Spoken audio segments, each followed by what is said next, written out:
Welcome back, Sethbling here. A lot of people requested that I do a tutorial for the cannon design that we used in Super Pirate Battle Royale. So, I'm going to do a quick block by block tutorial. First, I'll show you briefly how the cannon works. You load it here and you can use these piston contraptions to help you load extra TNT so that you don't have to move too far. So now I've got 4 on each side, and then you put the cannonball here. You ignite using this button, and then you ignite the cannonball here. And that's the cannon. The nice thing about this cannon is that you can aim it left and right by choosing to use more or less TNT in one column. And you can also control the power by putting different amounts of TNT in. And it's all done from this one spot. So now I'll go ahead and show you how it's done block by block. First thing we'll do is we'll lay down the 3x3 water area.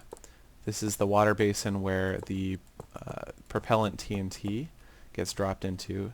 If you don't know much about TNT, water will prevent the TNT from destroying any blocks nearby. If the TNT is in water, that will happen. So that's crucial to any TNT cannon that you want to be reusable. Next, we're adding the red columns. Those represent areas where TNT will be activated if they're next to it. Okay, so we'll add in the piston pushers. These are what are going to allow us to build to place the TNT into the cannon. Okay, next we'll put in the glass floor that you can use to see down, and we'll also put in the buttons that we're going to use for igniting the TNT. Okay, so this is going to be the propellant button, and so let me use red wool here. This is going to be the cannonball button. Okay, so now we have to wire up the propellant button to all of the red wool that's down below.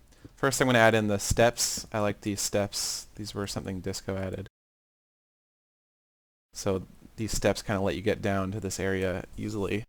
So the steps will go there, and yeah. So now when we push this button, the signal's going to get over here. Been having that happen a lot recently. And now we just need to wire this up to all of the, something like this. Okay. Add some redstone. Great. So this is all just how we ended up wiring it in order to get the signal to all of the TNT. It's important that the signal hits all of the TNT at the exact same time. If it doesn't, then some of the TNT will explode, and it'll propel the cannonball, and then the rest of the TNT will explode, which causes which won't actually affect the cannonball because the cannonball's already left. Another important point here is that repeaters will not directly set off TNT.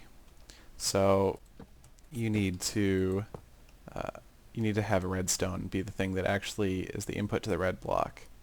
I'm also going to set all of these repeaters to 2 because I need 2 repeaters down here just for how it works out. And okay, so this side should actually be done. If we go ahead and drop in some TNT and hit the ignition button, you should see it all flashing in unison. And it looks like I messed up. One of them is not at 2 ticks. This one isn't at 2 ticks. But I think the rest are. Yep. So that was the problem. And we're going to do the exact same thing on the other side. Or, yeah, the exact same thing. So it's generally pretty difficult to get a vertical stack of redstone to go off at the same time. You can use glowstone in the new version, although that will only let the signal travel up, whereas in this case we need the signal to travel downward. So that's why I'm not using the glowstone trick to create an instant vertical transmission of redstone power. That's right. No, it's up here. Yep. So let me just finish off the wiring real quick. Remember to set a two-tick delay. This one just needs 2 repeaters again.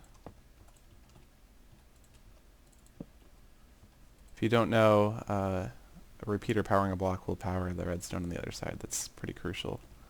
Let's see. Oh, I see. I've messed this up. I think, let's see, those are 2 ticks. Those are 2 ticks. Is this one 2 ticks? There we go, now it is. Alright, so now all of the TNT should go off at the same time if I load it up. And that is what we want. Yeah, it's all blinking exactly in unison. Perfect. So the only thing left to do now is add in some blocks around here so that we can put in the Cannonball TNT. And that should be just about it. So Cannonball goes in here.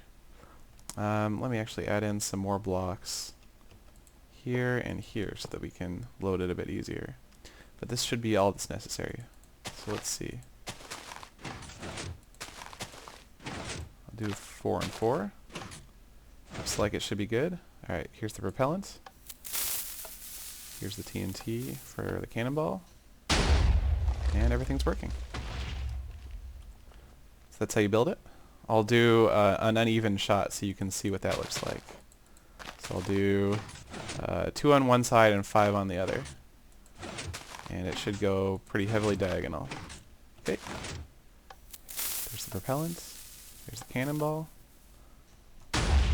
And you can see it was quite a bit off to the left from where the original shot was. And you can get it even more biased if you put in less TNT on the other side. So that's how you build the Super Pirate Battle Royale cannon that Disco and I came up with. That's about it. Thanks for watching.